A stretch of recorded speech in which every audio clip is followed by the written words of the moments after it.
শহীদ president Ziaur রহমানের একমাত্র সন্তান তারেক জিয়ার সঙ্গে আমার একসাথে বসে কথাবার্তা হয়েছে। আলহামদুলিল্লাহ। ওনাকে দেখেছি গত 13 বছর যাবৎ উনি বারাকরা বাড়িতে আছেন। আমি কারো সাফাই জাকাচ্ছি না, যেটা সত্য সেটা বলছি।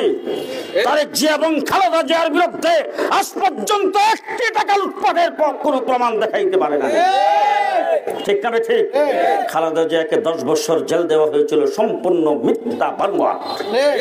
ঠিক কিনা বলেন? আমার বিএনপি ছাত্রদল যুবদলের ভাইরা, মুফতি ফজলুল হক আমিনী রাহমাতুল্লাহ আলাইহি এখান থেকে নির্বাচন করেছেন 2001 সালে। আবার একটা জিনিস বারবার চোখে ভাসে এবং মনে পড়ে। আমরা ওরওয়াইল পাকশি বলে ওই দিয়ে গিয়েছিলাম, সন্ধ্যা হয়ে গেছে। যেই নৌকায় গিয়েছিলাম সেই নৌকার মাঝি আমাদেরকে বলতেছে, হুজুর এই দুর্গম এলাকাটা পার হয়ে যাওয়াটা বহুত কঠিন, আমি ওরওয়াইলের লোক, আবার ওরওয়াইলে আসতে হবে, আপনারা যদি চুনটা নেমে যেতেন তাহলে আমার জন্য সুবিধা। আপনাদের চুনটার মানুষ তো জানে না, হুজুরের প্রোগ্রাম তো এখানে নাই। আমি আর মুফতি ফজলুল হক আমিনী, আমাদের সাথে আরো কয়েকজন ছিল। আমরা এই দিক দিয়ে এসে নৌকার থেকে নামলাম। নাইমা যখন এদিকে আসি, একটা লোক টর্চ লাইট টিপ দিতেছে পাহারাদারের মতো।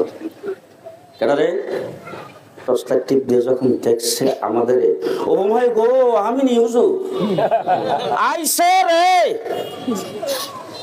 আইসে রে কইয়া ডাক দেওয়ার পরে আপনাদের এই জায়গায় 10 মিনিটের ভিতরে 5000-এর উপরে মানুষ জমায়েত হয়েছে। সেইভাবে মুফতি আমিনী সাহেবের জন্য পাগল করা হয়ে আপনারা তাকে সংসদে প্রেরণ করেছিলেন। মুফতি আমিনী বলেছিলেন বাংলাদেশে ইসলাম প্রতিষ্ঠার জন্য সরাই হবে একটি মডেল।